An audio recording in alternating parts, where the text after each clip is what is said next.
ధర్నా చౌక్ ను పరిరక్షించుకుంటామని అఖిలపక్ష నేతలు స్పష్టం చేశారు. గన్ పార్క్ వద్ద ఐకాసా ఆధ్వర్యంలో మౌన దీక్ష చేపట్టిన నేతలు ప్రభుత్వం తీరును తప్పుబట్టారు. ప్రజా సమస్యలు ప్రభుత్వం దృష్టికి తెచ్చే వేదికను పునరుద్ధరించకుంటే ఈ నెల 15న చలో ధర్నా చౌక్ కార్యక్రమం నిర్వహిస్తామని హెచ్చరించారు. మౌన దీక్షకు కాంగ్రెస్, భాజపా, తెదేపా, సిపిఎం, సిపిఐతో పాటు ప్రజా సంఘాల నేతలు మద్దతు తెలిపారు. ప్రత్యేక తెలంగాణ రాష్ట్రంలో మరింత స్వేచ్ఛ ఉంటుంది, మరింత ప్రజాస్వామ్యం ఉంటుందని చెప్పి అందరం ఆశించాం. దురదృష్టకరం, బాధాకరం, ప్రత్యేక తెలంగాణ రాష్ట్రంలో ఈరోజు అధికారంలో ఉన్న వాళ్ళు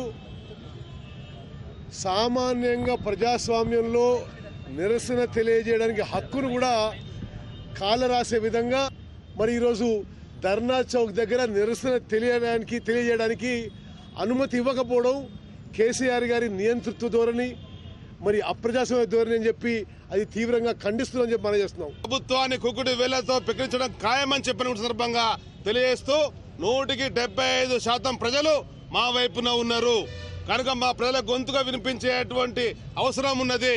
అది మా బాధ్యతగా మేంద్రం నిర్ణయం చెప్పని పెద్దలు కోన్ రమిస్తున్నటువంటి ఈ యొక్క న్యాయపరమైనటువంటి పోరాటానికి అందరం కూడా జేఏసీగా, పొలిటికల్ జేఏసీగా వేదిక వేసుకొని ముందుకెళ్తున్నాం.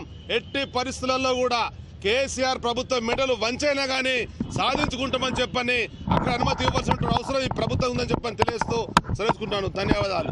ప్రజాస్వామ్యంలో ప్రజలకి ప్రశ్నించేటువంటి హక్కుని, మరి నిరసన తెలిపేటువంటి ఒక హక్కుని ఒక వైపున రాజ్యాంగం కలిగిస్తే ఈ రాష్ట్ర ప్రభుత్వం దాన్ని అణిచివేయాలని చెప్పని ఈ నిరంకుశ పాలనలో అది నడవకూడదు అన్నటువంటి ఒక దురుద్దేశంతోన ధర్నా చౌక్ని ఎత్తివేయాలని చెప్పని ఆలోచన చేయటం, వెంటనే ఉపసంహరించుకోవాలని చెప్పని భారతీయ జనతా పార్టీ డిమాండ్ చేస్తోంది.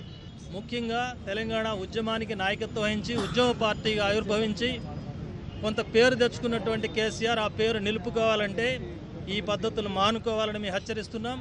ఇదే పద్ధతి కొనసాగితే తెలంగాణ ప్రజల్లో ఉన్న పోరాట తత్వం సహించదు. ఖచ్చితంగా దాన్ని ఎదిరించి నిలవరిస్తాం, ఓడిస్తాం. రాబోయే కాలంలో కేసీఆర్ ఈ పద్ధతులకు ఇంకా పాల్పడితే పతనం తప్పదు అని చెప్పి హెచ్చరిస్తున్నాం. నిరసనలు అనేవి ఆగవు. ఒక వేదిక మూసేస్తే అది అయిపోతుందనుకోవటం కంటే పొరపాటు మరొకటి లేదు. ఖచ్చితంగా ఇంకో రూపంలో తన వ్యక్తీకరణ తాను వెతుక్కుంటూనే ఉంటుంది. ముఖ్యంగా తెలంగాణ లాంటి సమాజంలో అణచటం అనేది అనితర సాధ్యం. ఇది గ్రహించి ప్రభుత్వం మేల్కొని వెంటనే నిర్ణయం తీసుకుంటుందని విశ్వసిస్తున్నాం. లేని ఎడల 15 నాడు మా కార్యక్రమం యథాతథంగా కొనసాగుతుంది.